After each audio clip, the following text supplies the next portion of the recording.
हम किसी भी कर्म को करते हैं तो उसके साथ जो कामना जुड़ती है, ये कर्म मैं किस लिए कर रहा हूं, उस कामना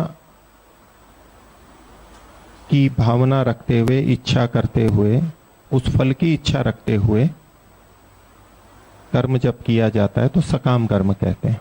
शाब्दिक अर्थ यह है। और निष्काम का शाब्दिक अर्थ यह प्रतीत होता है कि वहां कोई कामना ना हो। कामना से रहित जो कर्म है वो निष्काम कर्म। लेकिन व्यवहार में हम देखते हैं कि कोई भी कर्म बिना कामना के नहीं होता है। कोई भी कर्म।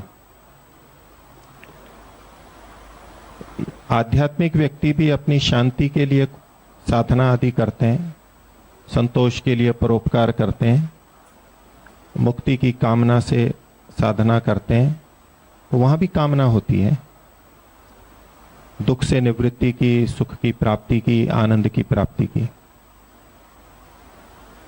लेकिन जब निष्काम कर्म की इतनी महत्ता सुनते हैं, जैसे कि गीता में भी बहुत कही गई है, गीता के संदर्भ में निष्काम कर्म बहुत आता है, तो निष्काम का अर्थ वो लेते हैं कामना से रहित होकर के, शाब्दिक अर्थ जो लेते हैं।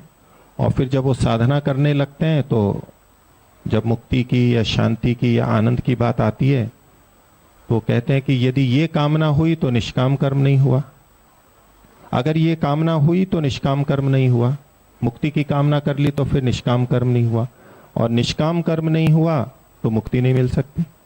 इसलिए मुक्ति की भी कामना छोड़ दो, आनंद की भी कामना छोड़ दो, कुछ भी कामना नहीं करनी है, ऐसी बात आ जाती है। लेकिन उस रूप में कि जब कोई ये कहे कि कुछ भी कामना ना करो, यदि कामना करेंगे तो मुक्ति नहीं मिलेगी, इसलिए निष्कामता रखो, तो वो निष्कामता किस लिए कर रहा है?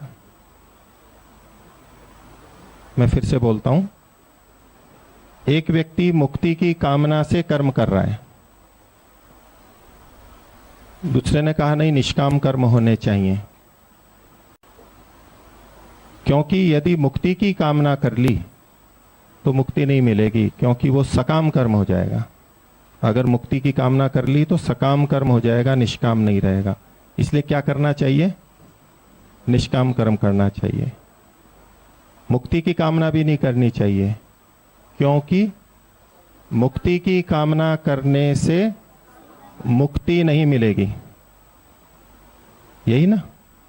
मुक्ति की कामना करने से मुक्ति नहीं मिलेगी, इसलिए मुक्ति की भी कामना ना करो। तो मुक्ति की कामना किस लिए नहीं कर रहा है? वो कामना करेंगे तो मुक्ति नहीं मिलेगी, और निष्काम रूप से बिना मुक्ति की कामना के अगर कर्म करेंगे तो क्या मिलेगा? तो क्या ये निष्काम हो गया? शब्दों का ही तो फेर हुआ ना। वो निष्काम कर्म किस लिए कर रहा है? यदि सकाम किया, मुक्ति की कामना की, तो मुक्ति नहीं मिलेगी। तो मुक्ति मिलने के लिए क्या करना चाहिए? मुक्ति की भी कामना नहीं करनी चाहिए। तो ये मुक्ति की कामना नहीं करना किसके लिए कर रहा है वो? तो मुक्ति की कामना तो फिर भी हो गई। कामना अवश्य रहेगी, बिना कामना के कर्म होता ही नहीं है। लेकिन फिर भी निष्काम कर्म है, तो उसका क्या अभिप्राय वो देखते हैं। तो सकाम कर्म का मतलब लिया जाता है संसार के भौतिक सुखों की इच्छा से जो कर्म किए जाते हैं वो सकाम कर्म कहलाते हैं। सांसारिक सुख, सुविधा, सम्मान, इसके लिए जो कर्म किए जाते हैं, इसके फल की प्राप्ति के लिए जो कर्म किए जाते हैं वो सकाम कर्म कहलाते हैं। सकाम कर्म पाप कर्म भी हो सकते हैं और पुण्य भी हो सकते हैं। पापी व्यक्ति भी सकाम कर्म करता है और पुण्यात्मा भी सकाम कर्म कर सकता है। और निष्काम कर्म किसे कहते हैं? जो कर्म ईश्वर की प्राप्ति के लिए, ब्रह्म की प्राप्ति के लिए, मुक्ति की प्राप्ति के लिए किए जाते हैं। अर्थात जिन कर्मों को करने में सांसारिक सुखों की इच्छा नहीं होती है, नहीं रखी जाती है, वे कर्म निष्काम कर्म कहलाते हैं। उपनिषदों में भी ब्रह्म काम या आप्त काम निष्काम, ये शब्द पर्यायवाची रूप में आए हैं। तो सकाम और निष्काम, निष्काम कर्म कभी भी पाप कर्म नहीं हो सकता है। उल्टा कहूं, पाप कर्म कभी भी निष्काम कर्म नहीं हो सकता। प्रत्येक पाप कर्म सकाम ही होता है, लेकिन पुण्य कर्म सकाम भी हो सकता है और निष्काम भी हो सकता है। मुक्ति की प्राप्ति के लिए शरीर चलाना आवश्यक है। शरीर के लिए भोजन, वस्त्र, मकान की आवश्यकता है, और भोजन, वस्त्र, मकान के लिए धन की भी आवश्यकता है। तो यदि कोई व्यक्ति नौकरी कर रहा है, धन कमा रहा है, खेती कर रहा है,